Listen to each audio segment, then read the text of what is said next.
இன்றைக்கி நம்ம உகாதி ஸ்பெஷல் பருப்பு போலி தாங்க செய்ய போகிறோம். வாங்க அதை ஈஸியாக டேஸ்டியாக எப்படி செய்கிறதுன்னு பார்க்கலாம். ஒரு கப்பு கோதுமை மாவு எடுத்துக்கலாம். கொஞ்சமாக மஞ்சள் பொடி, உப்பு சேர்த்து கொஞ்சம் தண்ணி சேர்த்து நல்லா சாஃப்டாக பெசரி எடுத்துக்கோங்க. மாவு நல்லா காயாமல் இருக்க கொஞ்சமாக இதில் ஆயில் அப்ளை பண்ணிவிட்டு ஒரு 1/2 hour அப்படியே ஊற வச்சுருங்க.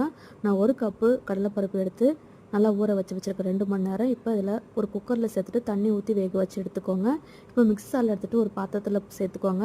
ஒரு கப்பு வெல்லத்தை நான் கரைச்சி எடுத்து வச்சுருக்கேன். அதையும் சேர்த்து நல்லா கட்டிகள் இல்லாமல் கரைச்சி எடுத்துக்கோங்க. இப்போ ஏலக்காய் பொடி சேர்த்துட்டு நல்லா கட்டியான பிறகு இதை உருண்டை பிடிச்சி எடுத்துக்கலாம். இப்போ நம்ம மாவை ரெடி பண்ணி எடுத்துக்கோங்க. வாழலில் வச்சு இந்த மாதிரி தட்டி எடுத்துக்கோங்க. இப்போ நம்ம ரெடி பண்ணி வச்ச பூரணத்தையும் உள்ளே சேர்த்துட்டு அழகாக ரவுண்ட் பண்ணி எடுத்துக்கோங்க. இப்போ ஒரு பேன் வச்சுட்டு நெய் அல்லது ஆயில் அப்ளை பண்ணிவிட்டு 2 பக்கமும் திருப்பி விட்டு நல்லா சுட்டு எடுத்துக்கலாம். அவ்வளோதாங்க, அற்புதமான பருப்பு போலி ரெடி பண்ணியாச்சு. இந்த உகாதிக்கு இதே போல் நீங்களும் செஞ்சு அசத்துங்க. இன்னொரு வீடியோவில் பார்க்கலாம். பாய். தேங்க்யூ.